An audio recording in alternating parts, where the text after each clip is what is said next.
This is the 17th season of Bass Talk Live with your hosts, Mark Jeffries and Matt Pangrat. BTL is brought to you by Lawrence, Bass Cat Boats, APCO, Ducket Fishing, Strike King Lures, Sunline, Big Bite Baits, Spro, Exo Lures, Yamagatsu, The Bass Tank, and Denali Rods. BTL coming at you. Good Monday, everybody. Welcome once again to another edition of BTL Bass Talk Live, where Matt and I are going to talk bass fishing and anything else that we want to talk about. Dude, it's good to have you back in studio. It is. It sounds like you had an epic week of BTLs, including a big evening show with the G-Man and Ken Duke and an epic rant and all sorts of stuff that I missed last week while I was competing in the Bassmaster Northern Open on the James River. But, man, I've gone back and listened to a little of it. Not all of it. Well, since you brought it up, I am going to say this because a lot of thank yous need to go out to the BTL fans that listen to us on the podcast platform, because last week we had our greatest download week in the history of the show. We had almost 34,000 downloads last week, which is the most that we've ever had in a week. And I think Frank and Swindle and Wes Logan and everybody that was on last week, Ken Duke filling in for you, that was the main reason why we experienced what we did last week. And folks, if you didn't catch any of those shows from last week, you need to go back and listen, because some of the juice that was given up by Wes Logan and by Frank and by Gerald is amazing stuff. So make sure you go back and listen to the stuff that went down on the show last week. That's not what we want to talk about, though. I've got a list of stuff here that we need to talk about. Well, I have a list too. Are you done with school? Crazy time. Yeah, I'm done. Yeah, we have. So we can go a little long today, maybe. If we need to. You have anything on the agenda? Actually, do you know what a soffit is? Is that what you put on a wrench? No, that would be on a wrench. A socket. That would be a socket. What did you say? Soffit.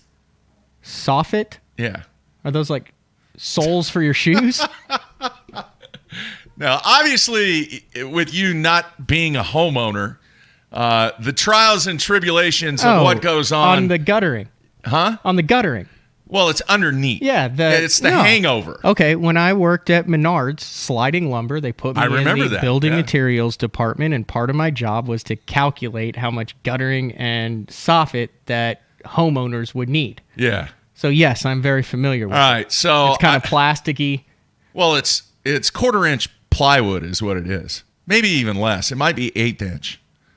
Right? But it's just piece of wood. Like deteriorates after time. Well, what happened was, and see, I couldn't get up on the ladder because honestly, I was afraid of falling down. Which is smart.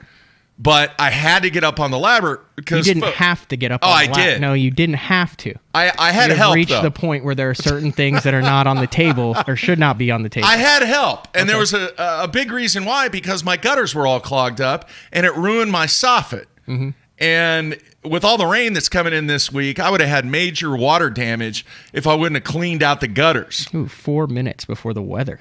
So I had to get up there and clean the gutters out. Well, anyway, long story short, I got a guy coming by today at 11 o'clock to fix my soffits. Oh, okay. How did the landscaping fiasco turn out? We're still working on it, man. Still trying to get it done, and the weather's going to really screw it up this week, too. I think I'm going to take, because we're supposed to get 5 to 7 inches of rain.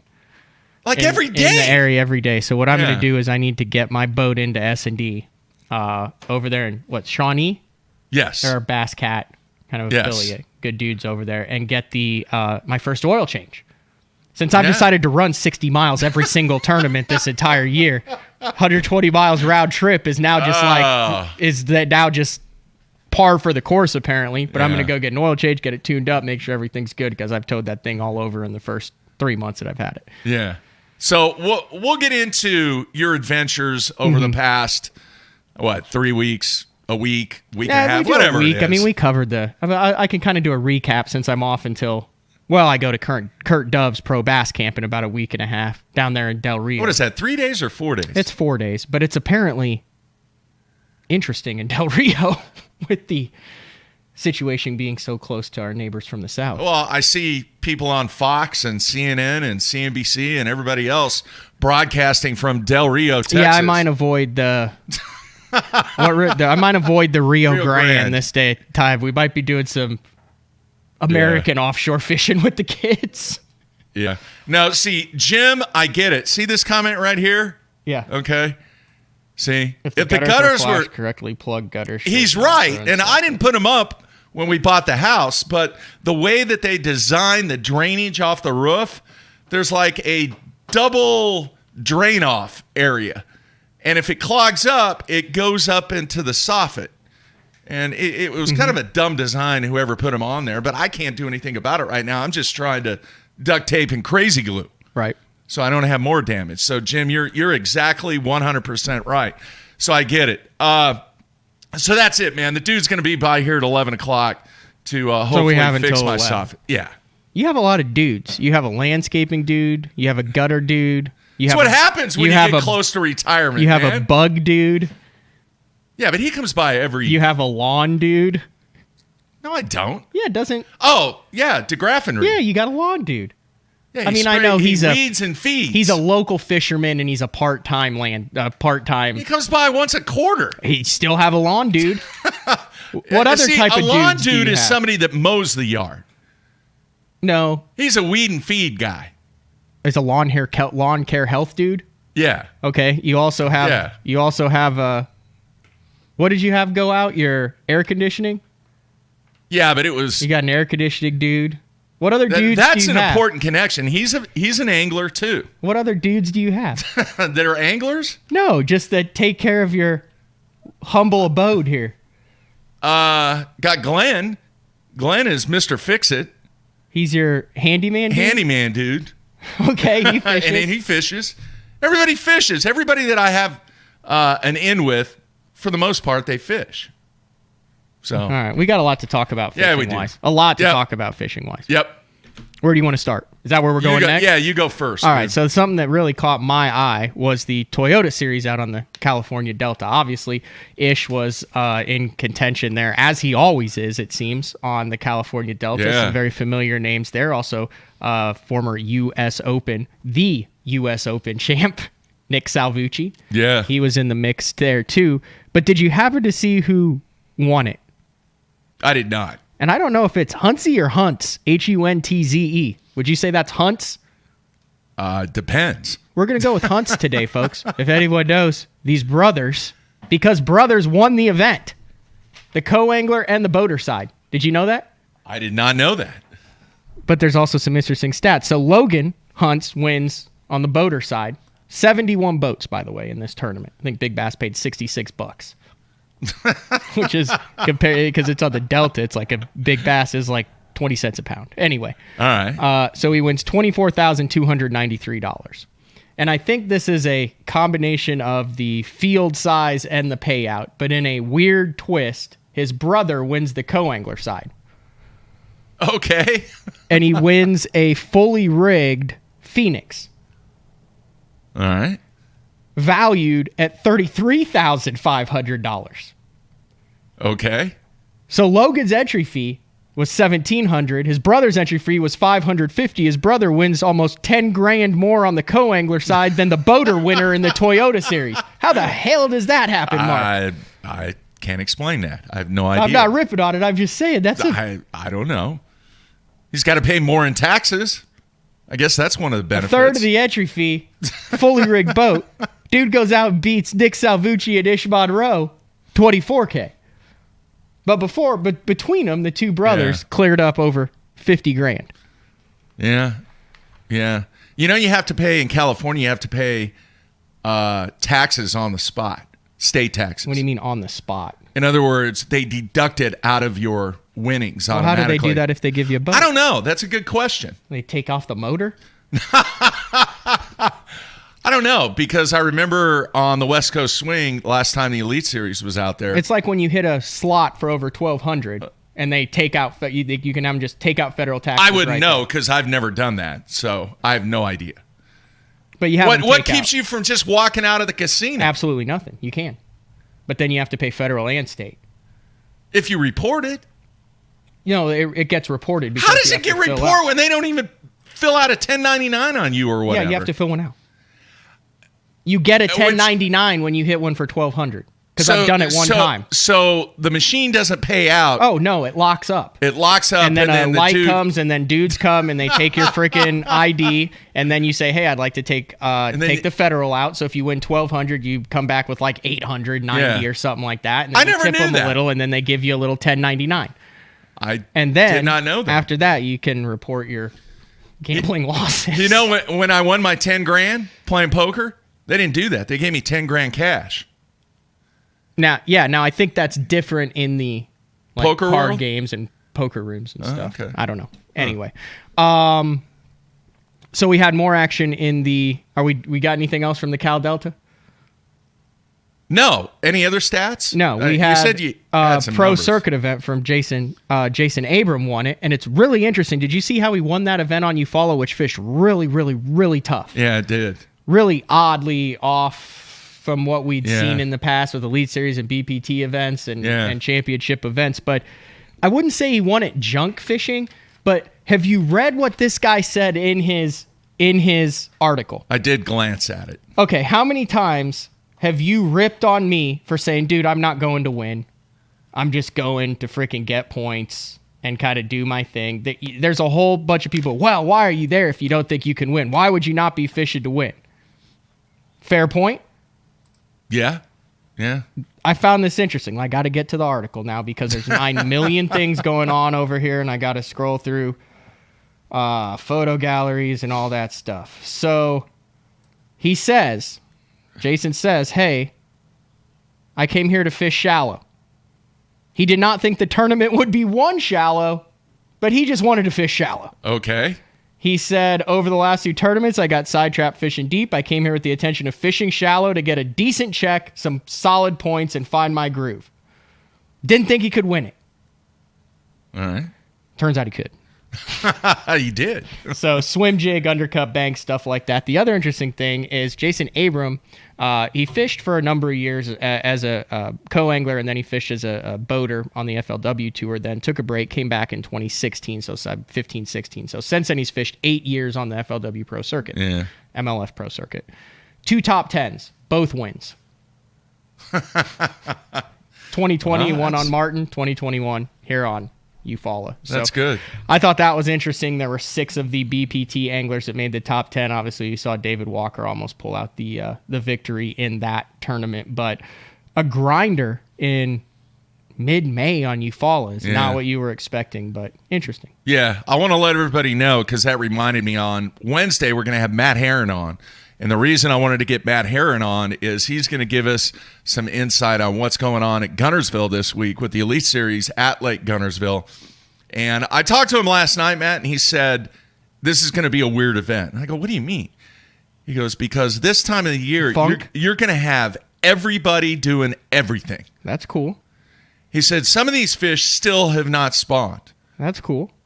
Because of, I'm going to say it, the weather. And the way that the weather has been in the south, you still have quite a few fish that have not spawned, and they haven't even moved up yet. Yeah, I know they're doing that at Gray, and they're still full. Yeah. There's a lot of fish that are pre-spawn spawn on Gray, and they just had the nickels the other day. So every way that you think that you could catch them at Guntersville is going to go down this week. That's cool. Heron's right in the eye of the storm. I mean, to have Neely Henry and Guntersville back-to-back, I know he had to be disappointed with what the weather did on Neely Henry because, I mean, he had to be licking his chops for that one, and I knew that kind of threw him a curveball. But we saw what he did at Guntersville last year, but to have Neely Henry and Guntersville back-to-back. Yeah. Same for Swindle. Same for a number of those guys. There's a bunch of guys from Alabama there that probably saw that schedule and went, dude, that should be top 10s for me in both of those events. No, I agree. So we will see what Matt Herron has to say after a couple of days of practice on Wednesday. Stage 3 on the Harris chain also. MLF BPT kicks off next week. Yeah. I actually was driving through Alabama on the way back, and I stopped. I stayed in Alabama overnight, and I hadn't talked to Amart in a couple of months, and it was crazy. I'm in Alabama. I just get a text. It's like, hey, man, haven't talked to you in a while. How's it going? And it's Aaron Martins. I was like, go fish? Well, I had my boat, and I was like, you know what? I would miss a Monday show to go fish with Aaron Martins because he's always like, bro, I do the same thing. We've never been in the boat together, like, and I wasn't. As long as you filmed it. That was going to be the plan, to spend some time with Aaron, because I did all that stuff back when he was with like Enigma and stuff like that. So I did it every single day with him for like 3 years. So I got to know him pretty well, and but he had his daughter's graduation.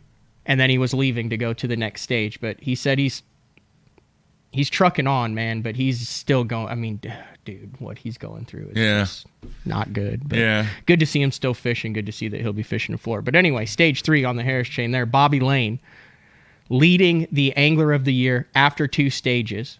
Yeah. Top 10 on Lake Eufaula in the Pro Circuit event. And now heading to stage 3 on the Harris chain. Life is good to be Bobby Lane. Yeah, he was a refreshing interview last week when we had him on the show. Talked a little bit about why he think he's having so much success this year. A little bit of HFA going on, but at the same time, Harris chain at the end of May. That's going to be an interesting one to watch because most of the time when they're down there, they're down there when it's the first events of the year and it's early and pretty much it's spawn, maybe a little post spawn, but this is almost like summertime fishing in Florida. So it will be very, very entertaining to watch. And then they also have another event taking place on the Chick, because I know a lot of the guys were going from the TWPC to Chick. What? Oh, dude, you got the acronym down for the Tackle Warehouse Pro Circuit. That's impressive. Okay. Yeah. To Chick for that event. So a lot going on, ton of stuff going on this week. And that's kind of why we're going to have Matt on Wednesday. Then on Tuesday, folks, it's your chance to ask Matt some questions about what he has went through this year and really ask Matt anything. We're going to have the Sunline Hotline show. I thought it'd be a great idea to do a Sunline Hotline show with Matt back in studio, and we could kind of give the fans a chance to catch up and ask anything that you want to. Frank might even jump in there for a few minutes. That would be very cool. You can ask Frank some questions. And then I think the last thing that would wrap it up, I did notice it was mentioned on the instant feedback, was Chris and Corey Johnson taking home the hardware and all the cash in the Sturgeon Bay Open. Yeah. We're less than a month from social media just being flooded with smallmouth and smallmouth only.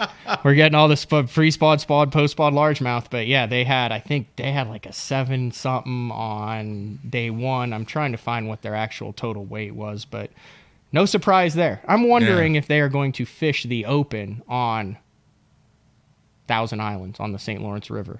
They would have to. Schedule-wise, if it works out. Well, they can, because it's not going to be on top of an Elite. I would imagine both of them are in it. But, dude, those guys are absolutely unreal when it comes to that. You know, after Guntersville this week, there's only 2 events remaining on the Elite Series. It's flown by. Yeah. It really has. Yeah, and what did I go on a big deal with before?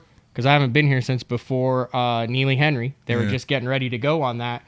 I went on a Can Seth Fighter get through at a spotted bass Neely Henry fishery, and the answer was a resounding yes.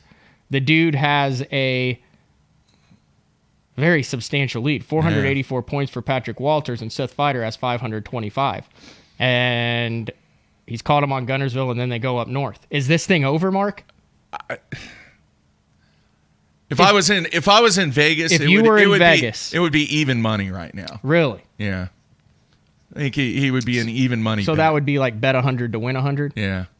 So what would Patrick Walters be at 484? How many points is he behind? 94, 04, 14, 20, 41 points. Maybe 6-1. Could you get some action on 6-1? Yeah, definitely. Because here's where it's going to get interesting. They are going to go up smallmouth, and we've seen what Brock Mosley, by the way, we need to get him on the show. Yeah. I saw him at the gas station after Pickwick. I was like, dude, we need to get you on the show.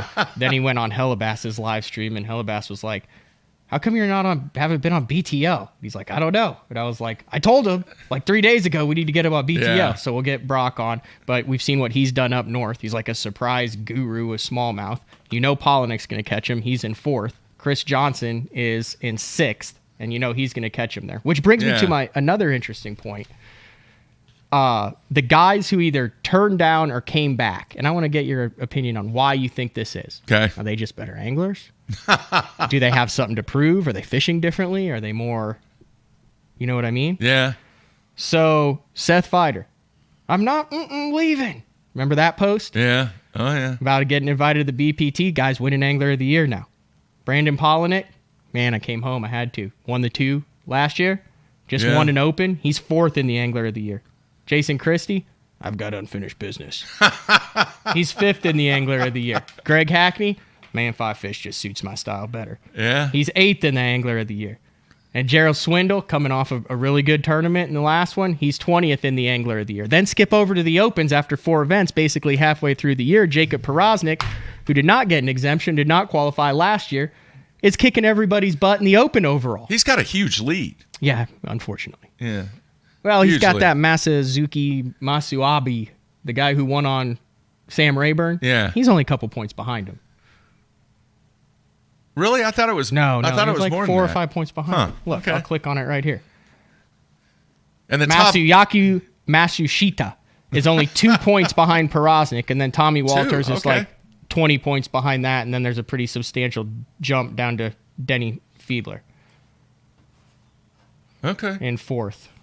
So, All right. I but thought anyway, it was larger so than that. Okay, so Feider, anyway, what was Polinick, your point? Christie, Hackney, Swindle, Porosnik, Yeah. all guys at some point who were either on, turned down, or returned to Bass, all having incredible seasons right now, cashing checks, making top 10s, winning events, leading Angler of the Years. Yeah. Why is that? It could be a couple of reasons. One, we talk about it on this show all the time, and that's confidence. The confidence that they have being in what they consider their element, not their outside element. Confidence does a lot of things for you, especially when you have had so much success like a Greg Hackney, like a Brandon Polinick. I think confidence has a lot to do with it. The other thing is I just think that they feel much more comfortable doing what they're doing now. So you take confidence, you take being in an environment that they feel very comfortable in, and then I think a lot of it is moxie. And I talk about moxie a lot on this show. I think they just think that they're badasses and they can freaking win, and they can't. You know, confidence is an amazing, what do you want to call it? Drug, whatever it is. Mm-hmm. All right. And when you have that confidence going in to every single event, not that you're just going to get a check, but dude, I'm going to freaking win this thing. It says a lot. All right. And the choices, as I mentioned during one of last week's show, the choices that these guys made is probably in the best interest of what I said. Their financial interest, their family interest, and their future. And I think them having the confidence to do what they do in the environment that they're doing it in, that's why they're having so much success. What do you think? Am I wrong? Solid analysis, Mark. Yeah. Yeah. They're just good. Like Seth Fighter. He's just freaking good. He hasn't always been good down south. He's good now. Mm-hmm. He was good in the past too, but he refined his game to have the total package. Is he going to win? Do you think he will win? Well, you're at even money now. Yeah. But I'm just thinking about how good he's been for so long up north. Similar to like the Johnson brothers and things like that. Yeah. But I mean, is he going to get Polinick level? I mean, it took him a couple more years to get the south, but obviously you saw what Polinick can do in the north and what he does in the south, right? Yeah. Is Seth Feider going to, in your opinion, reach the Justin Lucas Polinick level to where he could? You're talking multiple because wins? Here's why. He has really dialed in his game to be versatile. All right, very, very, very versatile. It's not one-dimensional. It's not the stereotype about everybody from up north. He is very, very versatile. And he works his tail off, too. That's the other thing. Now, I know we're saying all this. The guy hasn't won a full field Elite Series event yet. Well, we're kind of putting the card ahead of, but he's won 2 of the Angler of the Year championships up north, one on St. Clair, one on Mille Lacs. But as far as a full field Elite Series yet, I mean, I'm just trying to compare to Polinick, who's got like 5, 6 Opens, Angler of the Year title. But I did not realize, was this the first Open that he won? Yes. That's surprising.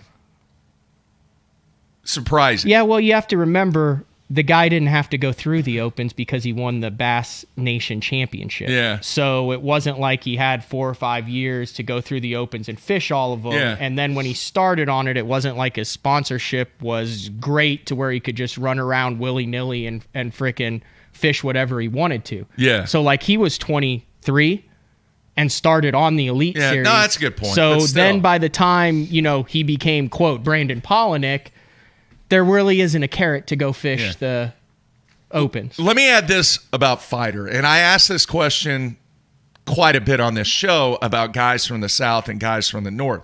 Is it easier for the Northern guys to adapt to the Southern fisheries, or is it easier for the Southern guys to adapt to the Northern fisheries? A lot of guys have said it's much easier for the Northern guys to adapt to the Southern fisheries.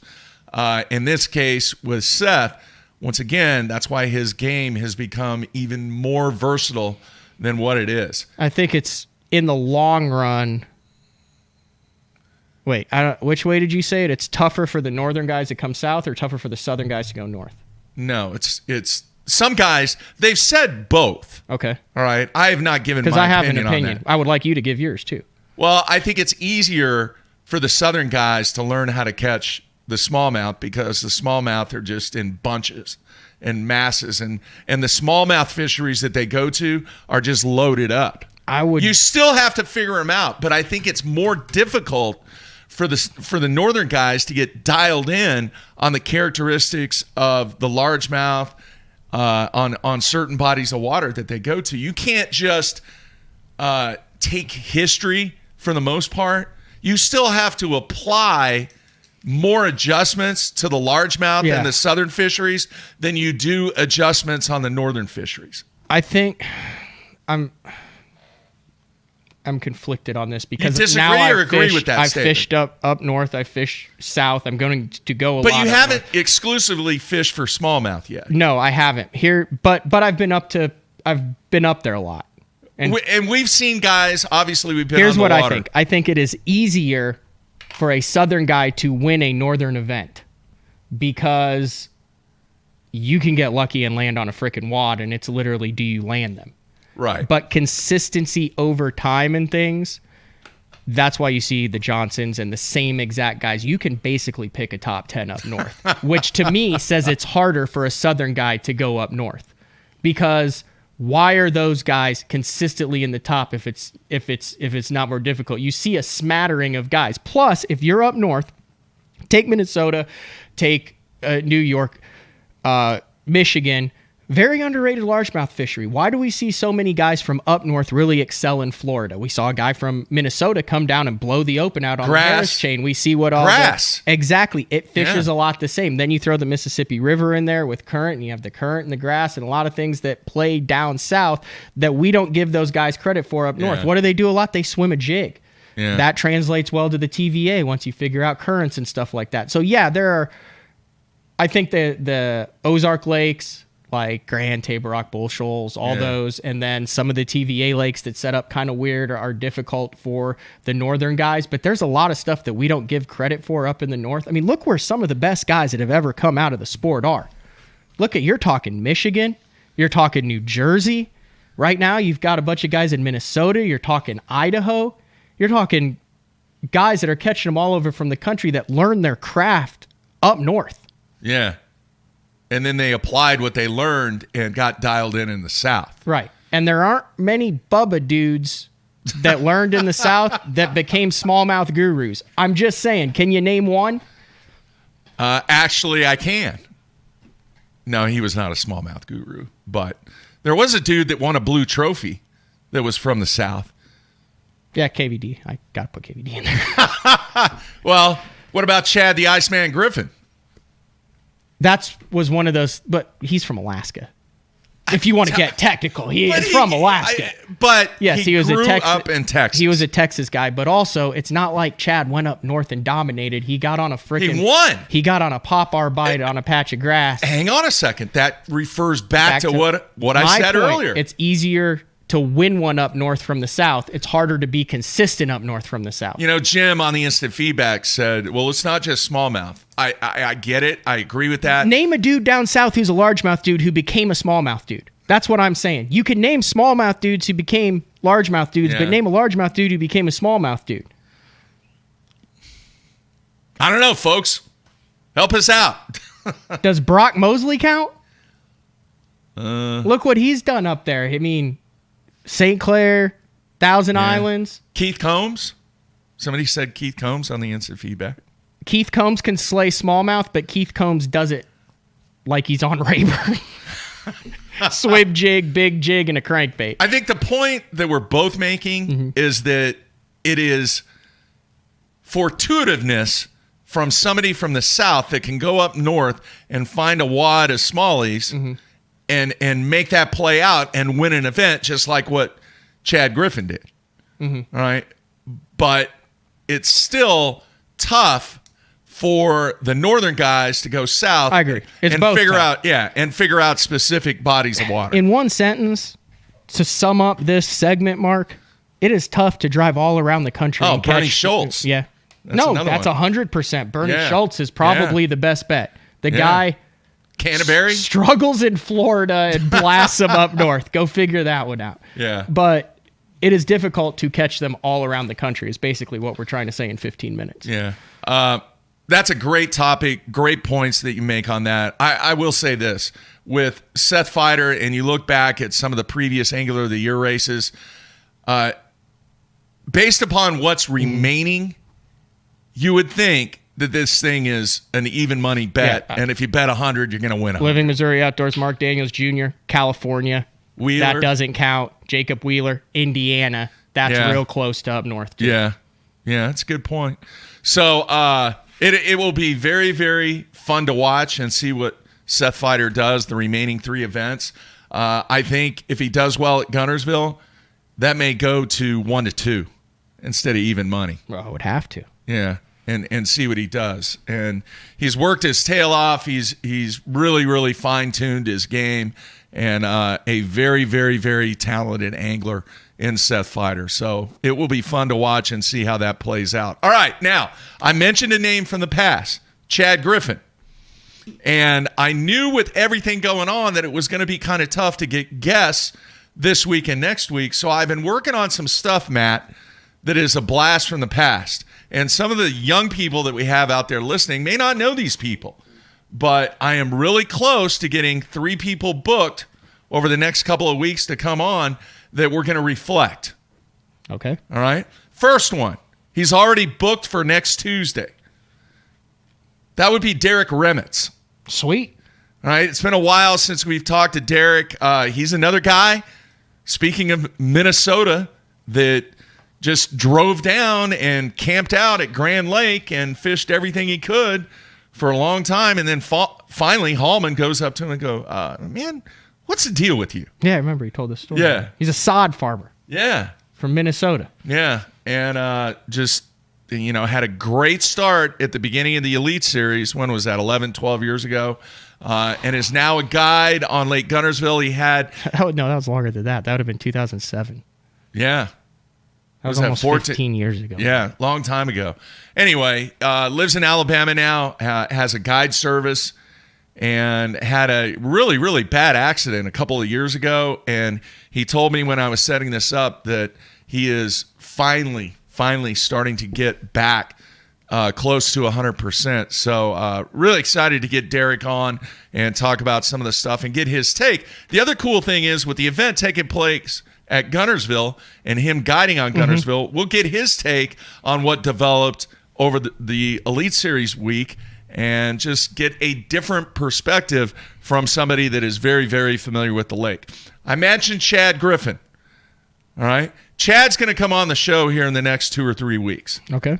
And part of the reason why I wanted to get Chad on there, Chad has a blue trophy. He won at Lake Oneida When was that?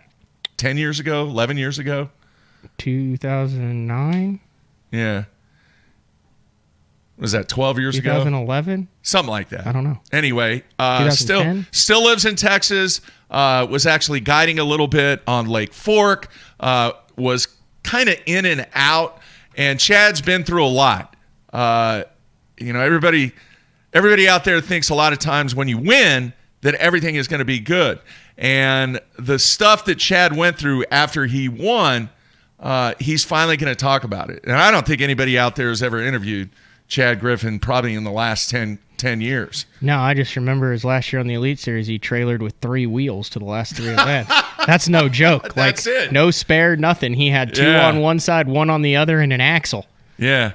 I apologize. Oneida Lake. Okay. All right. That's on me. I keep saying the wrong thing there. And then a third person that I actually had a conversation with, really cool conversation last night. He's going to call me this afternoon and see if we can get him booked. Somebody that a few folks out there might be familiar with. I'm talking about Fish Fishburne. Oh, no doubt. All right, we're going to try. Is he still doing Bass Champs? He's still doing Bass Champs, and he's still doing the stuff with Thomas on Ultimate Match Fishing. I'll have to tell my Fish Fishburne story. I called him out when I met him as a 13-year-old. What? I called him out. What'd you do? At the 98 Classic. Give us a little tease here. Well, Fish Fishburne had a PC, not politically correct, like a computer PC video game out. Okay. And it glitched. And I didn't like that every time you hooked Bertha or whatever the big fish in the lake was, it glitched and broke your line. Yeah. So when it was my turn to get Fish Fishburne's autograph, I said, hey, man, what's up with the video game? Why doesn't it work? You got to help me out, man. It's your video game. Why every time when I hook the big fish in the lake, does the video game glitch and shut down? I'm like, I've been trying to catch this thing. I said, you know how long it takes to get back on the... Remember you had the floppy disk that you'd put in and download it and all that? And then you could... But yeah, I called him out. I vividly remember it because my dad was mortified. I bet he doesn't remember. Oh, no, he doesn't. I'm sure he doesn't.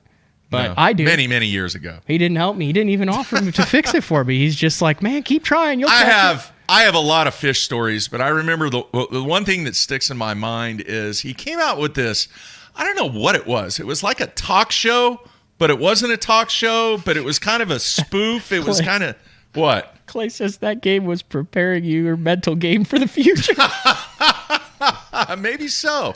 Anyway, he came out with this big announcement, and he said he had McDonald's and Coca-Cola, and he was going to be making a return, and blah, blah, blah, blah. Anyway, it was just a big spoof. Big spoof. Remember the first time I ever met him? Was at the Classic. It was one of those awkward moments in the elevator. You don't really know what to do when it's just you and him in the elevator. I mean, I feel like you just go, hey, fish. I didn't say a word. I just kind of, okay. You didn't say a word? No. You know my 2 elevator moments. I've told those on the story. Yeah, remind me. I don't remember. I asked Randy Blockett how to trim a jig. And he had a bag of jigs. He whips it. He was going up to his room to trim it, but he whipped a jig out, trimmed it for me, and gave it to me. And then my other elevator moment was I rode like 14 stories alone with Erwin Jacobs. How was that? It was interesting. Huh. I said, Mr. Jacobs, how are you doing this afternoon? Huh. He said, I'm good. He asked what capacity I was there in. I said, I'm a member of the media covering the Forest Wood Cup. Yeah. He asked who I was covering it for. I said, thank you. I said, it's a great event. He said, have a great day. Yeah. That was my interesting brush with fame. Yeah, yesterday was a good day, man. A lot of bowling on yesterday. 2 hours have you of bowling talked about the facts. fact that you went bowling? No. We're almost an hour in. We haven't gone into anything. No. You want to talk about it? We need to take a break. I'll mention it in the second half after we come back and take a break. But who was it? Living Missouri Outdoors or Outdoor. I apologize. Did you mention the bowling playoff champion? No, somebody bowled 300 yesterday and didn't end up winning. Kyle Troop ended up winning.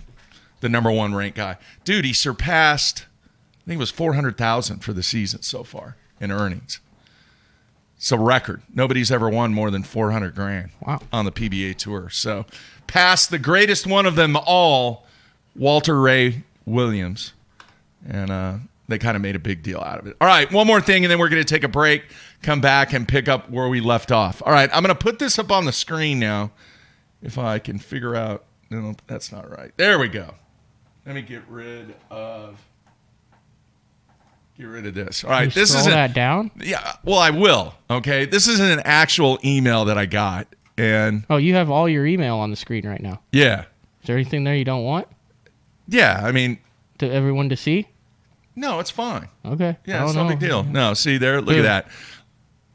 What hat is he wearing there, Matthew? Yeah, that's the BTL hat, man. Have you been keeping up with my Instagram? all the people that have been getting their BTL swag, and it's like the coolest thing to see. Like I was coming in after bad days and stuff, and it'd be like, you have 9 notifications. I'm like, oh man. And it's people wearing their BTL hats and their BTL sweatshirts and their BTL hoodies. And at first it was like, oh, I got it. Then it was like, oh, I'm out here fishing. Now, if it's a proven fact, Mark, the stuff crushes fish. Like you wear the BTL hat, the BTL shirt, the BTL hoodie. Yeah. You catch them. Like we've had almost Matt Waldron. He's a professional ice fishing guy. Yeah. They just opened the weekend of Mille Lacs. Yeah. He's up there catching 6-pounders in the first hour wearing the BTL hoodie. Very nice. You got guys on Amistad catching. You got guys all over the freaking country catching fish in BTL gear. All right, this one's for you, Matthew. All right, and this is from BTL fan Weston Weeks. Okay. And I'm not sure where he's at. I don't think he mentioned where he was at. Anyway, says, I just want to say thank you to Uncle Frank and BTL for helping me become a better angler. I went out today and I used the info I learned about the Carolina rig, and it paid off big time. I had written off the Carolina rig years ago because I never had any luck with it. Apparently, I was just doing it wrong. I listened to both episodes on the C rig about 6 times. Caught this 4-pounder at the local lake, and it's the biggest by far I've ever caught in that lake. I also love my BTL hat. Thanks, guys. Keep up the amazing content. There you have it, right there. Well, that's all hat and no C rig. What? I'm just kidding.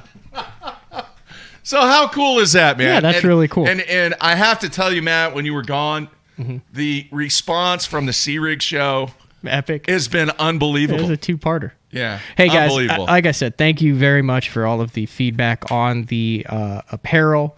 I've had a couple emails from guys, like 99% of people are like, hey, everything was great. There's some people who got like duplicate stuff. Like they just sent them 2.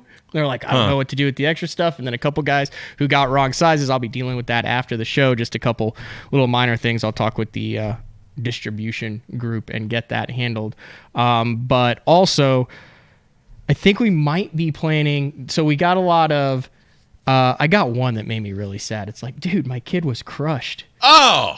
Looking forward to the BTL swag, and there's nothing that fits him. Oh. And I was like, we will take care of that in the next drop. So we will have the youth for the next one. Yeah. I don't know if I go with a women's thing because I've gotten a lot of emails and there's nothing that a wife loves more than having to listen to us freaking every single day of the week. And then like, oh, here's a shirt for that show you have to listen to. Yeah. But maybe a neck gaiter, a buff. Okay. Something of that nature. Yeah. And then I think we're going to do a samurai, an AFCO samurai for the summer. Okay. And a last run on the hats because I had to buy a specific number of patches. So I think we might have like 60, 70 hats left. And I've had a bunch of guys who have said, man, I wish I bought a hat and I didn't. Because now they're seeing it because I'm posted all of it.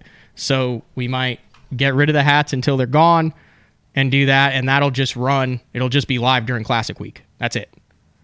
And then we'll wait until the fall. So are we considering doing another run besides the hats during Classic Week? That's what I said. We're going to do a Samurai Classic special, one time only on it, and then we'll wait until the fall and do some hoodies and stuff. But it'll be a different designs. Actually, I mean, it won't be fish because you hate fish on apparel. Yeah, no fish. No jumping fish for Mark. No. It's like G. Loomis said, that's it in the shape of a fish. No fish. No fish. All right, we're going to take a break, come back. Dive into Matt's open experience at the James River. And we also have to talk about, I had numerous people come up to me and be like, dude, you're doing a BTL marathon? And I was like, not that I'm aware of. And they're like, oh, yes, you are. We'll talk about that because I've received several responses about that, too. They want us to do the marathon, so we'll talk about that. All right, folks, it is Monday. Thanks for hanging with us. We'll be right back. Everybody, stay tuned.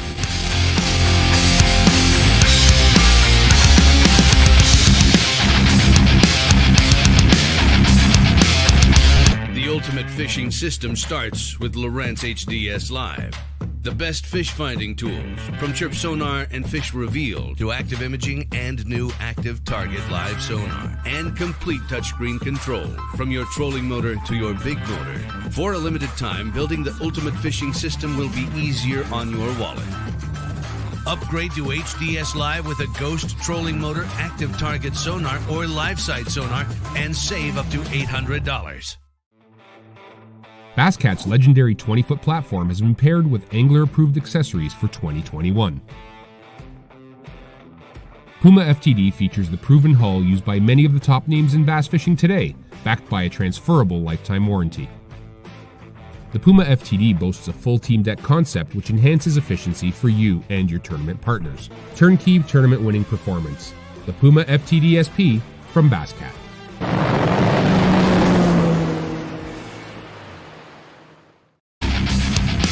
Big companies get bigger and bigger and talk about their fancy labs where they study fish behavior. But then they all go golfing on the weekend. We don't have a large laboratory to test baits. Why, you ask?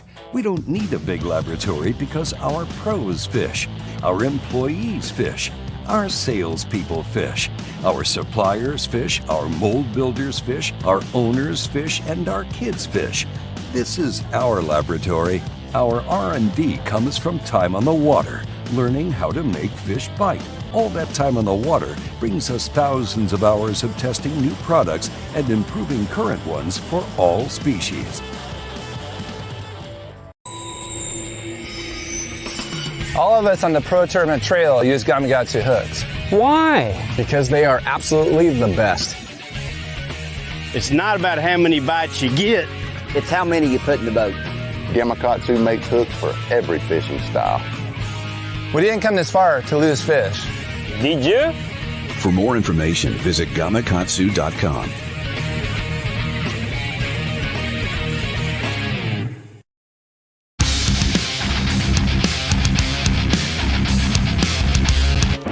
Utilizing my experience, utilizing my time on the water, evolving as an angler, and that evolution should never stop. You have to do it every day. From when you wake up in the morning, you got to be thinking about changing, continually changing every minute, every cast. That's really the premise of fishing the moment. Everyone, Brandon Polnick here. People always be asking me what I got tied on. And I'm like, X-Zone lures. And they're like, Brandon, why you got X-Zone lures tied on? And I'm like, let me show you why. The bite. Get out of there. Get out of there. Oh, yeah. Oh, it's freaking digging. Get in here. Oh, God. Giant. Oh, my gosh. Oh, my gosh. I think you get the point.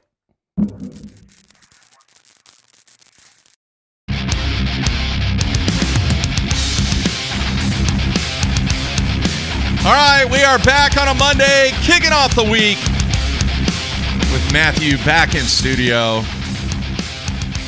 And it is now time to dive in to Matthew's adventures on the Bassmaster Opens.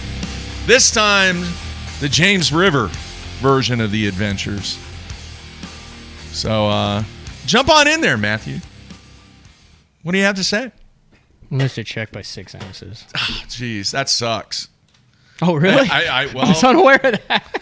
You know, been there, done that. That's all I know how to tell you, dude. I can't tell you. When I was out there on tour bowling, you know, you missed the cut by 3 pins. I missed a check by 6 ounces at Pickwick. That's part of it, man. By a pound at Douglas. I've combined Your For pocket 1 aces pound, just got crushed. Missed 3 checks in a row by 1 pound, 12 ounces. Yeah. I get a swift pat on the back. And the worst thing at Pickwick was Chris Bose goes, ooh, 41st. Better luck next time. Oh. Right to the jaw. Oh, man. But no, I went down there. First of all, I want to say there were a bunch of BTL listeners that came up and talked to me at the James River. We have a lot of people in Virginia who listen to the show, both Brad and I. A lot of the guys, who offered to, hey, you can kind of stay at our campground or something like that, were there. So very awesome to meet all of you guys, and thanks for coming up. Got some people who were like, man, the BFE works out here, and a lot of guys in the tournament. So I went down there, and dude, it was freaking on. It was like on. Like that's what you said. I caught like one. So I get down there Saturday. It's an 18-hour drive. I roll out there with Hallman. We end up staying at the Hampton Inn next to the airport for 3 to 4 nights.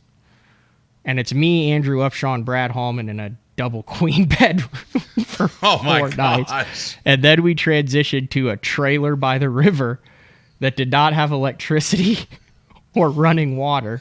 Was this VRBO? Yeah. A trailer? Yes. With no electricity. It was literally a 5th wheel trailer. And so you had to run the electricity off the generator. Oh my gosh. And then you had 1 tank of water. It was $15 if you filled up the tank again. So you take like the shower and the shower was in the only bedroom in the trailer. So like Brad would be like, Brad, leave the bedroom. One of us has to shower. And then, so we spent a lot of time on the water. And a lot of time anyway. Yeah. It worked out. It was a good time. But no, dude, like I got on, like I was really scared about this one. Like not scared, but just you look at it at Google Earth and you're like, there's a lot of like sunken barges and duck blinds and flats, and you look at it at low tide. And like I said, my mom had always said, it's never as bad as it seems. So I kept running that through my head. So we put it up there in the Chickahominy. And Jared Miller told me this. He's like, just fish the Chickahominy and never see the James until tournament day. And I was like, okay. Because is that what you did? A lot. Yeah, I spent 4.5 days in the Chickahominy. Not only did I spend 4.5 days at the Chickahominy, I spent 4.5 days in an 8-mile stretch of the Chickahominy doing the same thing of practice. Wow. I never did anything else. I drop shotted. That's all I did. Wow. I drop shotted Cypress and docks for 4.5 days, and I was using the screw in. I had no hook after. It took me like 6 hours to get my first bite, and it was a 10-incher. And then I got real lucky because I didn't understand the tides or anything. And about middle of the day, on the first day of practice, I go down this row of cypress, and it's on a channel bend. And I get a bite, and it's a freaking 4-pounder. I'm like, holy cow, I caught a big one. Picture. Yeah, caught one on the James. Then I get another bite, and it's a 5-pounder, and another bite, and it's a 3-pounder. And I was dialed like, in. I was like, oh my gosh. So I started driving around. I was like, I need to find this deep water next to a channel swing cypress knees on an outgoing tide. So I find another one, and it's like a 5-pounder. I'm like, my God, I could do 25 pounds today on my first day on the James. So I'm like, I'm done. I got 4.5 days. So I probably shook off like 100 fish over the next 4 days. Wow. Figured out a little dock deal. I understood the tides. There's a deal on the Lowrance that you can click, and it says outgoing, ingoing. Then you can click on what it's going to be the first day of the tournament. So if you're catching them on high tide, but when you get down there, it's low tide, like that's no bueno. Like that's the opposite. Like those fish won't be there. Yeah. Or if you're catching them on low and you get there and it's high, and then you have to figure out the outgoing and incoming and which side you're going to be on, and if they're spawning, what they do, and the tide's going out. But dude, I kind of understood it. I was really, really pumped, really dialed in. I had like 3 or 4 rods on the front deck first day of the tournament. There was like a super high tide and a super low tide. It was a little bit muddier. I had a great co-angler the first day. He was a local. Had done really well there in the past. I was like asking him questions, and he's like, hey man, I can tell that you're running your game plan. He's like, and I think you should just keep running your game plan, and I don't want to influence it at all because I like the program you got going. He goes, I've been here for my whole life, and you're fishing crap. I've never fished. I was like, I don't know whether that's good or bad. But anyway, like all these fish that I was shaking off for 3 days, it'd be like, you know, it's a real short drop shot leader, right? You'd either pitch it up to the dock or the cypress, and it'd go boom, and then just just a slow, hard pull. Like so much so on one stretch I did on Tuesday, I found this stretch and I like shook off 11. And I was like, these might be blue cats or mudfish or something, not bass, because they all feel big. Okay. So I don't swims off and I was like, I'm gonna catch that one and see what it is. So I put a hook on, 4.5. I'm like, oh my god, they're all bass. Wow. And no one else was in there. It turned out there was one other guy. So I go back tournament day and I'm like, I catch a couple small ones. I'm like, I'm going to the juice stretch. And instead of like heavy swim, it goes zzz, tap tap, like fast a bluegill. Swim. No, I caught them all. They're all bucks. Oh. So I learned some valuable lessons, right? Okay. The Chickahominy fish and stuff are like Florida strains. Those females pull back on kind of low tide. So what ended up happening was the combination of the dirtier water, a super low tide after a high tide, and the cold front. And I didn't even realize these were spawning fish until kind of the first day of the tournament. I thought they were tide related, but my first day partner said, like, see those shells around there? Like that's where they spawn. And then I started doing some research and found out like those females will pull off kind of sometimes during low tides. But with that cold front, they kind of got in a bad mood and they never pulled up. So I just caught bucks the first day for 11-2. I was like crushed. Like I thought a bad day for me would be 15 or 16. Now that being said, there were 100 other guys that were in the same boat as me. They'd all shaken off big ones. The river was fishing really well. But it's the Bassmaster Opens, 225 guys, and a cold front happens. Yeah. So I go back day 2, and they're like, well, what are you going to do? I'm in 108th place. I'm like, I got to freaking catch him. I have to, because I had 111th in Florida, right? Mm-hmm. And I was like, I'm going to go do the same thing. So I made a really badass call on the second morning. I stop on a current seam that I had just found on an outgoing tide. And it was an outgoing tide. We had an hour-long fog delay, and I ran past it the first morning to go to a different one. I said, I'm going to stop on that. And like third cast, I catch a 4.5. And I preface this with I had a meltdown after the last day of the tournament because I had gone 7 days in a row in the opens without catching a fish over 3.5 pounds. I'd caught 3.5 pounders, but I was like, how you go 7 days on Pickwick and Florida and Douglas and the first day on the James and never catch one over 4 pounds? It's a long time. When you're shaking fish off that are 4 or catching them early in practice that are 4, you know you're around big fish. I've had a limit every day. I've called 8 or 9 times. I've had good days on the water. Yeah. I just hadn't had a 4-pounder. So third cast of the boarding, I was like, man, I just went on a rant. There's my fight. I said, I'm going to catch the crap out of him today. I debated even whether bringing this up, dude. Because I don't want to throw the guy under the bus. I'm not throwing the guy under the bus. This is 100% on me, what I'm about to talk about, Mark. Okay. This is me. This is me, a learning experience for me, a situation that I handled. And my co-angler did nothing wrong because I did not handle the situation until way late in the day. Okay. And why I didn't, I don't know. But I got a feeling what this is going to But I should have handled it. So what I'm saying is, I don't wish the guy any ill will. The guy did what he should have done based on what I gave him and did not say anything about for the whole day. Was he overly aggressive? I got an uber aggressive co-angler on day 2. No. I mean, this guy wasn't, hey, it's my first tournament and I'm not exactly sure where I can and can't cast. It was a game to this guy to see how hard he could screw me by casting in front of the boat every time I looked away. I looked down. I was unhooking a fish. I was culling. I turned the boat. And it really, really messed with my head. Because I've had great co-anglers. If you're watching my series, I had the Japanese co-angler. Yeah. I've had awesome co-anglers throughout the last 3 years. And Brad's sitting there and he's like, sometimes you just got to freaking take him out in the middle of the lake and say, listen. And I'm like, no, Brad, that's not how you do it.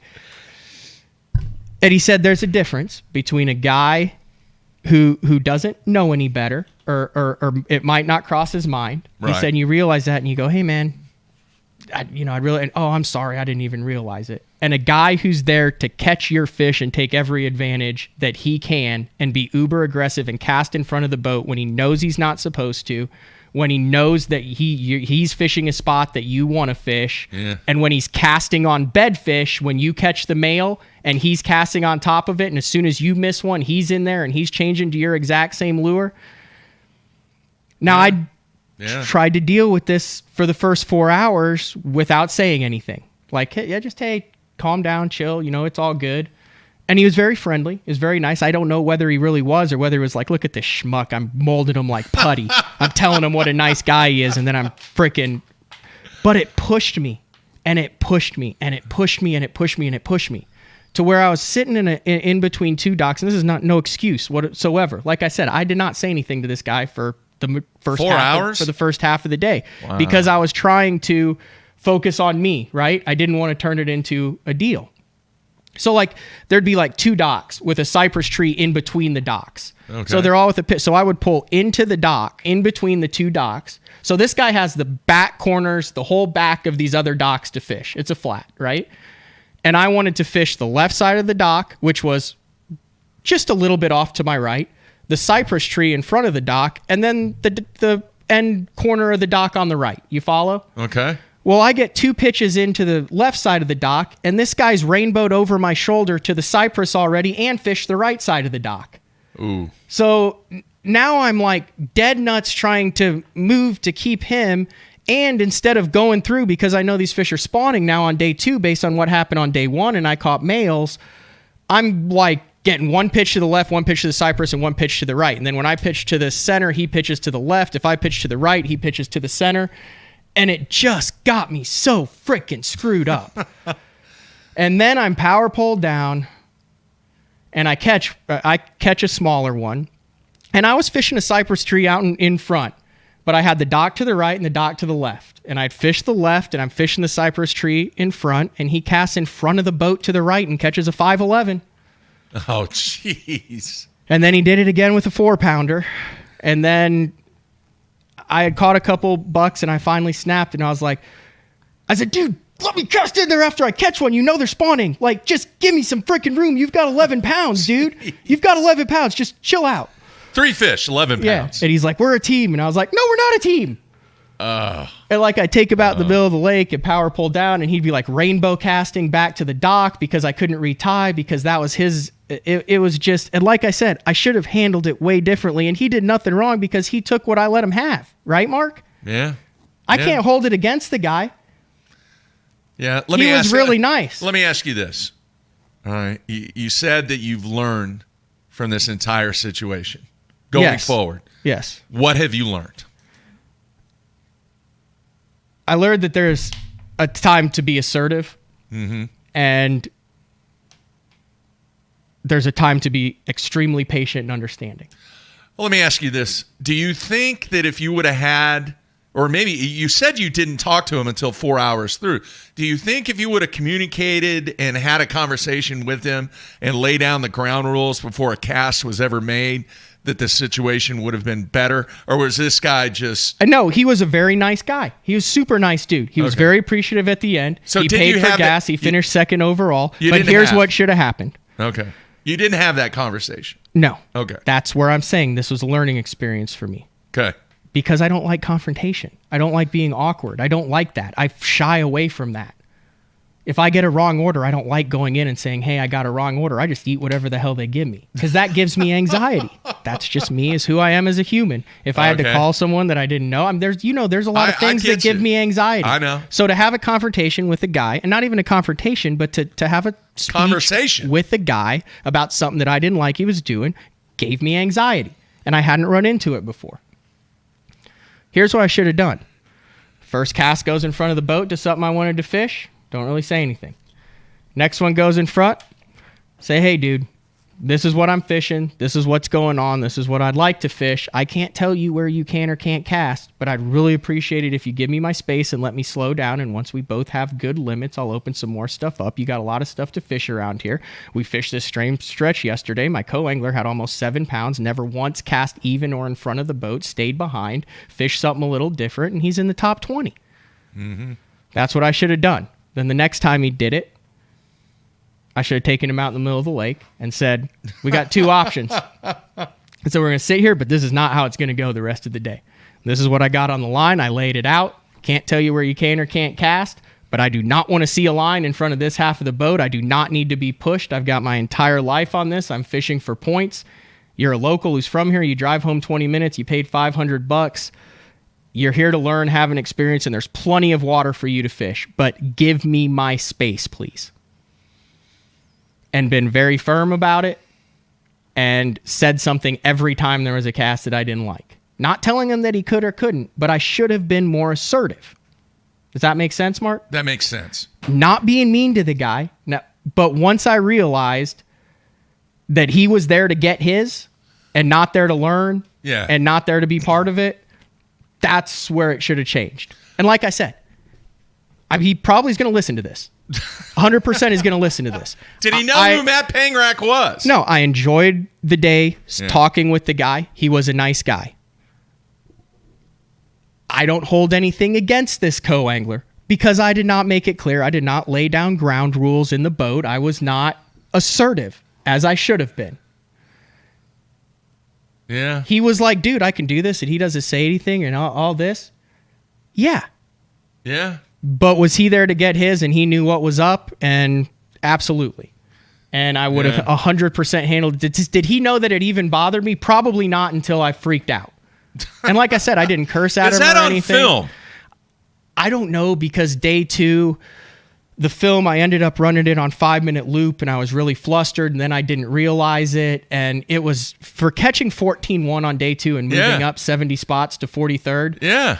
It was the most least enjoyable day I've ever had on the water. Wow. So I've got a lot of stuff on video, but it was 100% a learning experience that I had to personally experience in a stressful situation to understand how I would deal with it differently. All right. There are a lot of co-anglers that watch and listen to the show. There's probably a few co-anglers watching right now on the YouTube feed and the BassZone.com feed. I'm curious, what would you rather have, all right, as a co-angler? Would you rather have that conversation before a cast has ever been made, or let's just call it a sense of the unknown, and you go out and you do your thing? We got in a fight over this on the phone. I'm asking them. Ask them, yeah. That's what I'm doing. I'm asking them, and we didn't get into a fight, man. Well, it was a heavy discussion. Because while they're answering, you think that I should have that discussion before a cast is made. I think when I was a co-angler, I appreciated the pro that I was fishing with telling me what was going down and establishing what the guidelines and rules were. Yeah, as a co-angler, I had a pretty good idea based upon what the situation was, but I think that was out of respect to him and him respecting me to tell me up front before a cast is ever made, look, dude, I put a lot of money, I put a lot of time, I put a lot of effort in here. This is going to be the ground rules from everything in this boat behind this line. And I disagree with you. I believe that there are a lot, and I could name them off. I've got guys that I talk to every day that were my co-anglers that get in that boat, and I'm going to give them their respect that they know what's up and they're respectful people and that they're going to respect me. And that talk doesn't need to be had until after that line is crossed. Because now it just sets it off. Now, if I'm a co and I'm sitting there and there's a guy going, here's what's going to go down today, and here's where you can and can't cast and blah, blah, blah, that just sets a bad tone. It does 99% of the time, I've got a good vibe. It's how you do it, dude. I know, how you but present I don't think it needs to be presented until that line is crossed. Then it's real easy. If you say, like you said, if it crosses your mind that it's wrong, don't do it. Can I pull in on that guy? I might be a little close, but I think I can. No, it's wrong. It crossed your mind that it's wrong, right? Yeah. So you don't need that conversation until you see that frickin' line going up there, crosses your mind that it's wrong, boom, conversation. Then you've got time to assess. Is this guy a newbie? Has he fished tournaments before? Does he know what's up? Is he intentionally doing this? What type of talk do we need to have? Hey, this is how it typically works. I know this is your first tournament. That's a totally different talk than the dude, this ain't going to fly today talk. Yeah. The consensus on the instant feedback has been that I'm actually right this time. All right. And what you're describing, Matt, is you're being reactive rather than proactive. There's nothing wrong with letting the guy know in the back of the boat, hey, look, man, we're going to have a great day today. But you got to understand, I've got a lot of money invested in this. I've got, a tremendous amount of time. He knew that before takeoff because that's part of my speech. You assume that. No, that's part of my speech. Hey, man, I'm fishing all 9 of these. I just missed a check. I need the points. I'm in this stand-in. This is a big day. I need to freaking catch this type of weight because I have to get the points. The rules. But I didn't lay down the rules. But he knew what was on the line for me. And at the end, he's like, man, we're a team. After I freaking went off on him, I'm like, no, we're not a team. I have been in both situations. I have fished as a co-angler, and I am going to make the statement, as I did before, when a pro would lay down the ground rules and be comfortable and know and be proactive on what we're trying to do together here in the same space. Yeah. I felt perfect, and I knew what the rules were, and I had no problem with it. Like, dude, my day one partner, like, I was high-fiving him. I was going back and helping him land fish and stuff because he was staying in his own domain. Dude, you're dead on, and so are a couple people on the instant feedback. He knew what he was doing, and he knew how much to push you, and he could tell how tense you were because you told him up front how much you meant to them. What you failed to do was lay down what the guidelines need to be today. Dude, I 100% agree. Yeah. I'm not trying to throw the guy under the bus because I didn't freaking do what I needed to do. If I had done it and then he had continued to do that, that's a totally different story. But that guy played me like a fiddle, Mark. He weighed in a big bag and finished way at the top. I'm looking at some of the comments over on the Bass Zone page.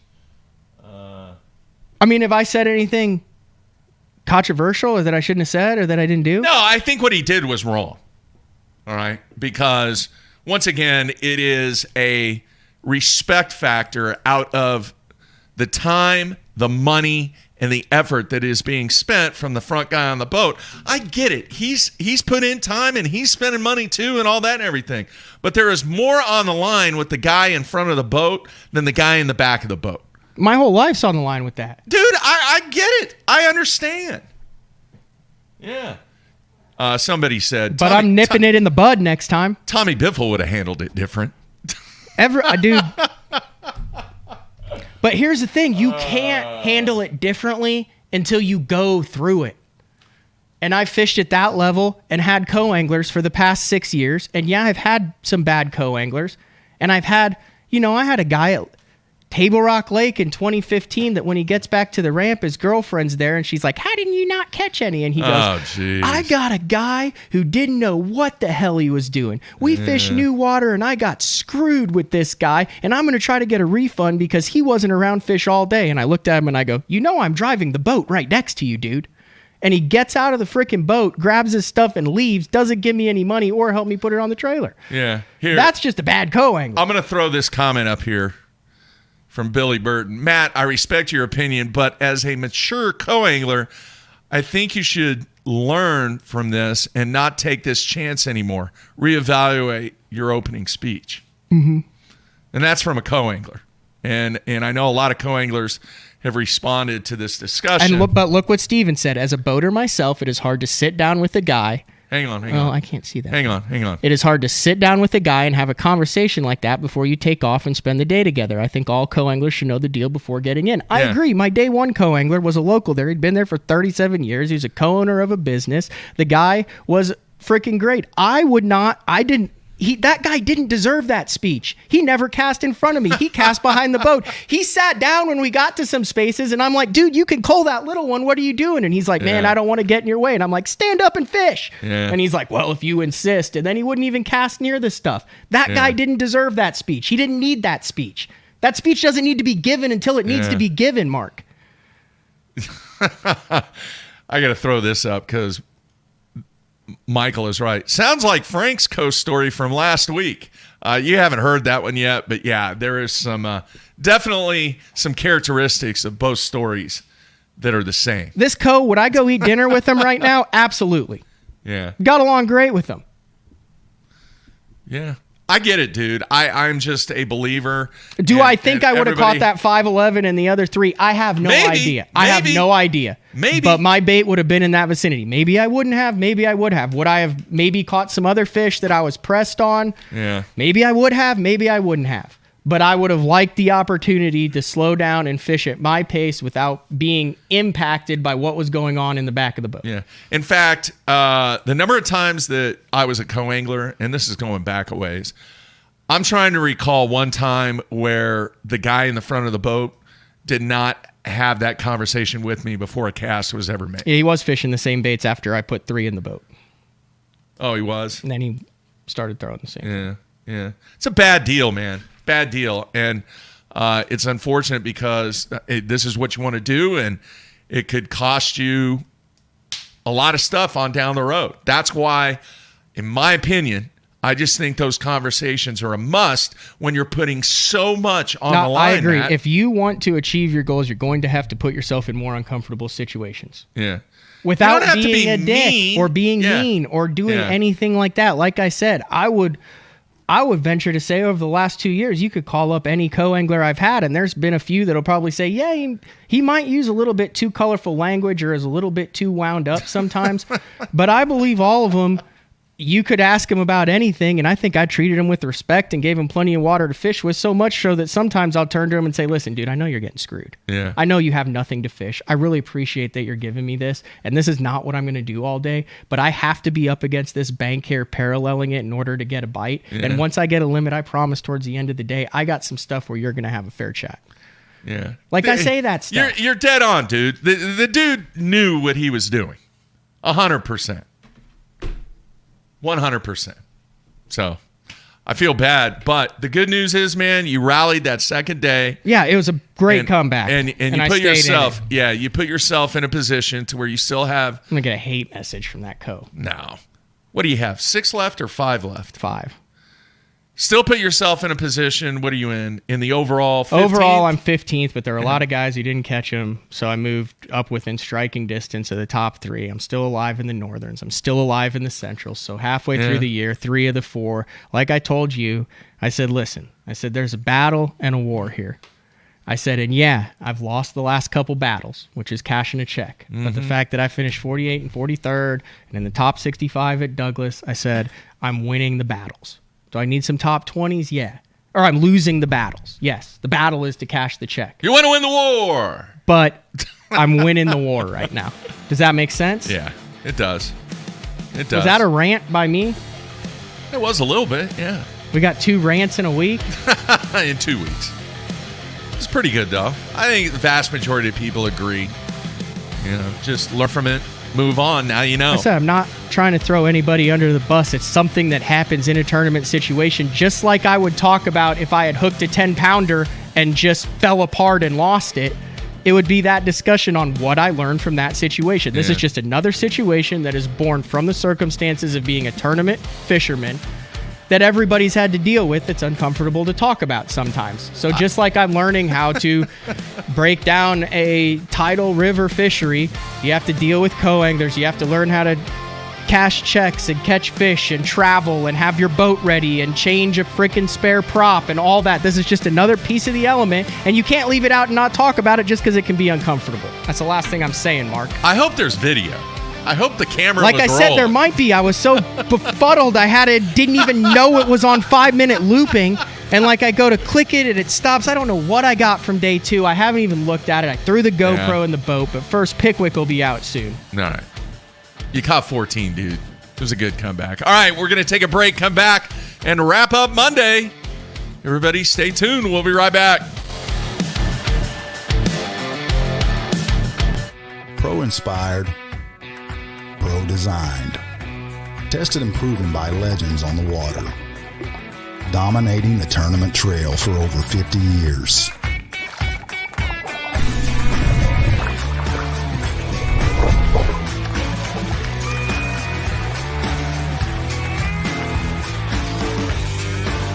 Everything you need, one legendary brand. Strike King. Hey guys, Major League Fishing Pro Jacob Wheeler here with my new Signature Series line of rods with Ducket Fishing. We have my 7.2 cranking rod right here. Crankbaits can be very fickle, and having the right, having a lot of tip can be too much, and having not enough tip can, lose a lot of fish. So you really got to be careful. If there's 1 or 2 techniques that I'm really adamant about having the perfect action is a crankbait, especially like the square bill, a DT6.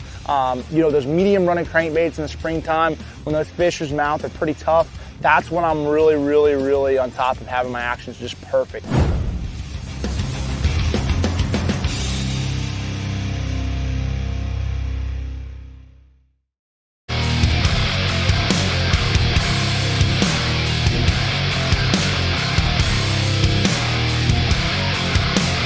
Let's face it, fishing electronics are no longer an afterthought. They've become a necessity.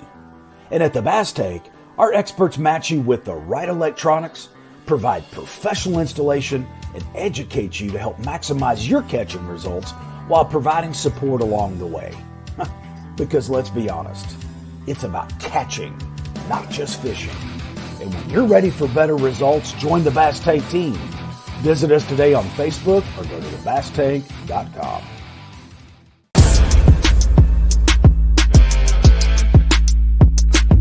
You've been waiting all week for this, and Sunline wants to make sure you're ready for it with bulk spools of all your favorite fishing lines. That's so fun.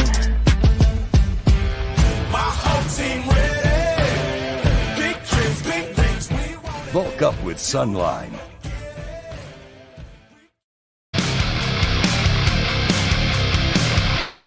Guys, what makes our Spro lures beat the competition? I mean, you have to admit, we nailed it with my McSticks and rock crawlers. Man, we've all won money on my plugs. My Wamic shot put fish in my boat. One thing's for sure, we all count on our Spro lures to beat the competition. Designing cutting-edge baits with some of America's top anglers. Spro lures beat the competition. To see the entire lineup, visit a retailer near you or spro.com.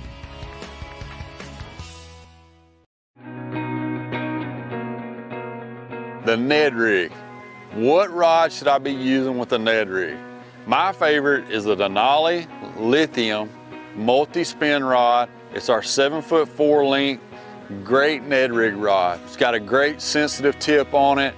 It's long enough where I can make long casts, which you're usually fishing clear water with a Ned rig, and it's got enough backbone to get those fish in. So check it out, Denali Lithium Series 7'4" multi-spin.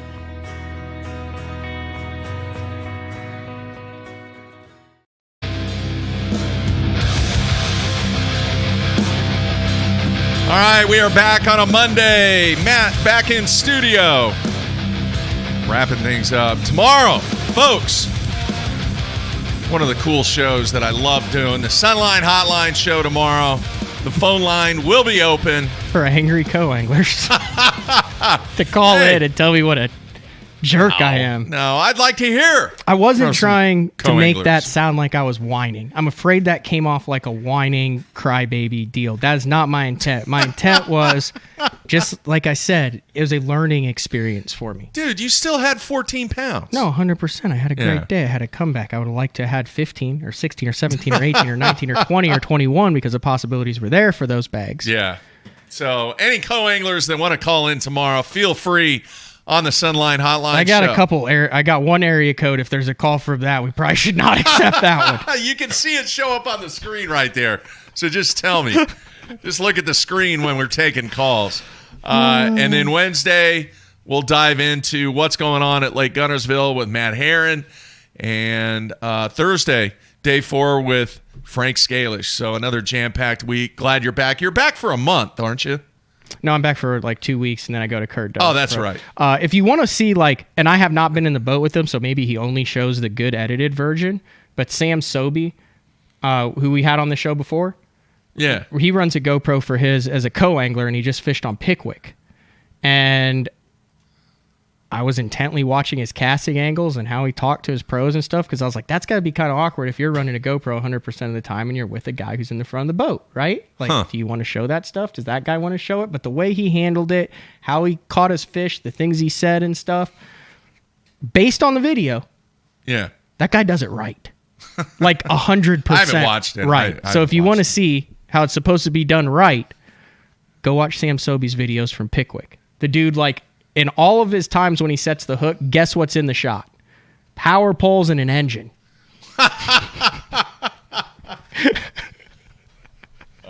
You know what that means? Okay. What his boaters throw at a bait caster, he's always throwing a spinning rod. All right. And he says at the beginning of the day, my job is to catch 3 fish, his job is to catch 5, and my job is to stay out of his way and figure out how I could catch the fish behind him without impacting him. There you go. Good stuff. Very good stuff. All right, man. I want to ask you this. I noticed this yesterday when I was watching the live weigh-in from the TWPC. Mm-hmm. we have discussed this because there was an event that took place many years ago on the Elite Series that probably cost Skeet Reese a blue trophy. Yep. When John Cruz won, correct? Yep. Okay. Now, you guys, fans out there, you tell me, Matt, am I missing something or am I over-evaluating? But the way that they were weighing the fish on the final day, the anglers had a bag, and then they would take the fish from a bag and put them in another bag on the scale. Now, what That is not correct. Huh? That is not correct. What were they doing? That's what I saw. The anglers had a mesh bag in their live well. I'm talking about once they got on stage. No, and they were told to put their fish in the mesh bag. And then when their boat pulls up to the stage, they pull the mesh bag out of the live well, and they give it to Tripp. Tripp folds it twice, shake, and puts it on the scales. No, I'm not. That's what happened then. I'm talking about what happened yesterday. What happened yesterday? That's what I'm getting into. That's what I'm explaining what happened. Okay. All right. This is what they were doing. They had their fish in a bag. Now, how those fish got into the bag, I don't know. I didn't see that on the live stream. Okay. Okay. So guys had their fish in a bag, and then there is a bag on the scale inside the scale. On the final day, and they hold it up and put it in there. Okay. You just hope you're not the first fish that gets grabbed. Hang on. Now, I don't know if the bag on the scale has holes in it. Okay. Looks just like a regular black weigh-in bag. That's what it kind of looked like to me. But the point I'm trying to make, all right, is when the guys would hold up their fish, just water everywhere. Ounces of water coming out of these fish, where other guys, they would take their fish and they would put it in the bag as quickly as possible. They wouldn't hold up the fish. Mm-hmm. When they held up the fish, there was water, and I guarantee you, and it may not have made a difference yesterday, but there was definitely ounces lost because of the water that was running off the fish before they put it in the bag that was on the scale. Right. Make sense? Yeah, 100%. So what I want to know, fans, did anybody watch that and see the same thing? And is that something in the future that could definitely make the difference? I just think... It didn't make a difference here because everyone was separated by pounds. I get it. But I'm talking about in future events. Is that the most equitable way to weigh in fish when if you don't hold those fish off and fish up and have all the water drop off? I think that water is a factor when you have an event that is won by ounces. Just as long as it's, yeah. It should go from the bag to the scale. And then they can hold up the fish after the fish is weighed in. Right. Does that make sense, Matt? Mm-hmm. There's no reason to hold up the fish before they're weighed in because you're potentially losing ounces. Correct. Because of the fact that you're holding these fish up. Correct. If you notice, I skipped 3 steps on the way up to the open stage. But I just think, get up on the stage, weigh the fish, then you can do whatever you want to with them. 100%. You want a photo? But that's not what they were doing yesterday. So, you guys, fans, am I wrong on this? Or could it potentially, obviously it didn't yesterday because he won by pounds, but could this potentially in the future actually cost somebody maybe a win like it did Skeet Reese many, many, many years ago on the Elite Series? Yeah, absolutely. So have you seen that weigh-in process that they're doing? Yeah, I'm looking at it right now. Yeah. Where they hold it up and Chris Jones is like, wow, there's number 2. Yeah. Let's see number 3. Yeah. Wow, there's number 3. Yeah. Yeah, 100%. So do that. The mystery, you kind of have the estimates already. You kind of have an idea. Weigh the fish, then let the guys hold up the fish. That way, there's nothing that truly can impact based upon the handling of the fish prior to the fish going on the scale. So, weigh them, then show them off. That's the point I wanted to say on there. Let's see here. I had one other thing, too, I wanted to mention. I'm trying to see what the Angler of the Year is in. Oh, there's standings. Yeah. 2021 standings. Yeah. Cole Floyd. Oh, wow. Oh, wow. What? Interesting. What? Well, you got the BPT guys fishing it this year. Cole Floyd's leading it after, what, 4 or 3? 4? I think 3? 3. But Skeet Reese in second, Michael Neal in third, Bobby Lane in fourth, Chris Lane in fifth, Justin Lucas in eighth, Anthony Gagliardi in 10th, Adrian Avina in 14th, Cody Meyer in 17th, Mike McClellan in 21st, David Walker in 27th, Casey Ashley in 30th, Jesse Wiggins. Yeah. Interesting comments by Skeet Reese yesterday, too. What did you hear any of this? He may not fish the last one because he has this big-time trip scheduled to go to Europe that is related to other families, and it's kind of a graduation present deal. So he's probably going to miss that tournament because of a vacation that they've planned for a long time. That's such a flex.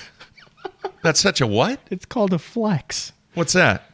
It's like just a, look what I could do because of who I am. The guy's fighting for an Angler of the Year on it, and he's like, we got vacation. Yeah, but it's a family thing, though, dude. I know. And they plan, and I'm sure very expensive. And it's a badass flex is what it is. A flex. I've never heard that. You guys Maybe have heard I'm of what a just flex old. is, right? Maybe that's just me. I've never heard of that. Flex. Yeah. Have you ever had a flex? No, but I've never been in Skeet Reese's position. They said fourth event. Okay. Yeah. So, on the TWPC. So when did you go with the acronym? I've never heard you say that. And now you're. I've said it about forever. You've been gone. You haven't been paying attention. Oh, speaking of paying, you still owe me Chick-fil-A. I do. I will pay that off today. All right, because the dude, my soffit repair person, just told me and said I'll be there between 11 and 1. I'll try to get there as soon as possible because he's trying to beat the rain that's coming in today. So. Flex, kind of like showing off flaunting, is what one of the comments. Yeah, I don't really flex. Speaking of flexing. So like here would be a bowling flex. You've got a 300 game going, and you're in the 10th frame, and you knock down the first 2, and everyone's gathered around. Yeah, and then you switch lefty for the final strike. Like that would be a flex. I get you. Where you're just like turn around and you're like, yep. Speaking of bowling, real quick, and then we'll wrap things up. I did try to bowl for first couple of times since my accident. Right, dude, it was a disaster. Seriously, it was really, really, really bad. I hope I have a much better summer because I was a little discouraged.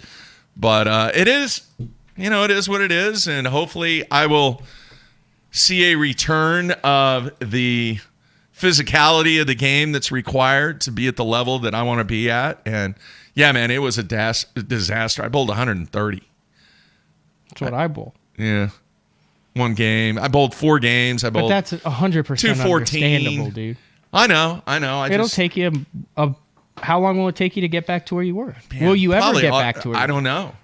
I'm going to bust my tail this summer to try, but who knows? It's just, it was a little frustrating. Not as frustrating as a co-angler because it's kind of... I said it wasn't frustrating. It was a learning experience. I'd have done the same thing. I'd have had the same talk if something else had happened. It's something that I felt like could have potentially affected the outcome. I have had those talks on BTL before. We'll continue to have them. Sean is saying around it. Sean is saying that I need to get into some yoga. You ever done yoga? God, no. Marcus. You ever done yoga? I mean, stretching at PT has been Mark is about as flexible marvelous. As Chris Lane's game plan in Florida. That's really good, man. Yoga. I don't know. I may have to look into that. I can't do yoga. Are you kidding me? You could. You just fall over. I'm not very flexible. You'd be the first person to get a concussion doing yoga. Do they have old guys yoga? Do they have a name for that? No? I don't know, but if you do, we're GoProing it. I mean, you did the music show. We've got some other shows coming out. I mean, it could be yoga with Mark. Yoga. I don't know.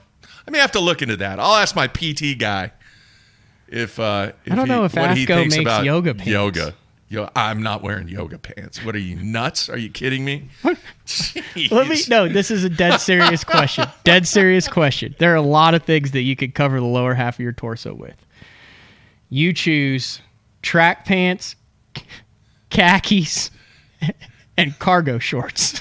I don't wear cargo shorts anymore. I haven't worn a pair of cargo shorts in 2 years, dude. What am I wearing right now? This is what I wear. They're golf shorts. Okay. Yeah. When was the last time you wore any pant other than those three? Well, I did wear jeans. Okay. I did wear some 550s, I think is what they are. Levi's 550s. Okay. And then there's some other number of Levi's. Sweatpants, no. The jeans that look like khakis that Board Levi's shorts. have. No cargo shorts. What made you go away from the cargo shorts? I didn't like all the extra pockets and stuff. You didn't like all the storage space? No. You downgraded to a Miata? I did. So a little less. In fact, I donated a bunch of cargo shorts to Goodwill. I don't know if that's a good or a bad thing. Hopefully somebody out there will benefit from the storage capacity of those cargo shorts. Because there was a lot of storage capacity. So you just be walking around going, I just really don't need all this storage. No, they kept poofing out. So it had nothing to do with the style thing. It was a functionality thing. This is additional storage that I no longer need. Way too much material. It's like jacking up your truck and then realizing you never off-road. You just go back, just put some standard 16s on there. Do you still wear cargo shorts at all?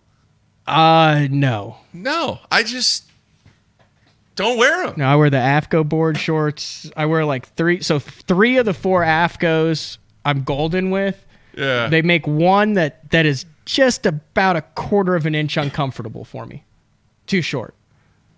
Like you said, it's one of those things. If it crosses your mind that it's wrong, it might be wrong. And when you sit down, you go, I wonder if that's too much thigh showing. And it's too much thigh showing if that crosses your mind. But the other ones, that's the only shorts that I wear. It's great when you get out on the East Coast and the West Coast because that's their style out there. They're shorts that actually fit. Hey, did you have a problem getting gas? Somebody asked that question. Yeah, we waited I had to wait 45 minutes, and then I had some liberal lady behind me get all upset that I was filling up my gas tank. And I said, what do you want me to do? And then she gave me the wave off, and it really ticked me off. She said, like that. Gave me the old, the brush off wave. Yeah. And I threw my hands up, and I said, you got to be kidding me. Wow. And then I pulled out. And then her husband rolled the window down to yell at me, and I just got in my truck, and I was like, dude, I'm going back to the camper. I can't believe you guys stayed in the fifth wheel. Andrew Upshaw, when he was getting gas, witnessed a gentleman threatening to punch a lady in the face over a pump dispute. Jeez. Anyway, folks, I have nothing against cargo shorts. It's just not my style. I got every co-angler in the world upset at me. You got every fashionista wearing cargo shorts upset at you. It's just not my style anymore, I just insulted liberals. Oh, quite the return of Matt Pangrak back in the BTL studio. So if you would like to chat with Matt, you can do that tomorrow on the Sunline Hotline show. Same time. So we'll put the number up there. Can we give something away tomorrow? Do you have anything we can give away tomorrow? Well, I still haven't seen any of the BTL swag. It's actually on the way. Okay. It's going to be here. Do we have a hat that we can at least give away? No, but we got a spool of Sunline we can give away. You do? I don't. I do. Okay. We'll give away a spool of Sunline. Like a $130 spool of Sunline. There you have it. To one lucky caller tomorrow. Which means I have to write down all the callers and what they called about. Well, that's good. That's good, though. Every once in a while, I'll find one of those sheets from like a year ago, and I'm like, what are these notes? And then I realize it's a Sunline Hotline show. Yeah. All right. Great stuff, folks. Thank you so much for the feedback. Really appreciate it. Don't forget, if you do not subscribe to us on YouTube, we are inching closer to 10,000 subscribers. And, something big is going to happen soon. I know that's a tease, but it's pretty cool. I will say this, it involves James Watson. I'm intrigued. It's very cool. So we're working out the details right now. But, yeah, James, Mr. Watson. So interesting. We'll get that going. And then, that's a good point. We won't be having Brian Thrift on the show anytime soon. Why is that? Because the man makes millions in cargo shorts. Oh. It's just not my style. But you know why he needs the cargo shorts? He's got to have a place for all that cash. Good point. Good point. All right, everybody. That's going to wrap things up today. If you're listening to the podcast, please leave us a review and give us a ranking. It helps us out immensely. There's been some good ones out there lately, too. So greatly appreciate it. That's it. Matthew, glad to have you back. We're back tomorrow with the Sunline Hotline show. That's it. We're out of here.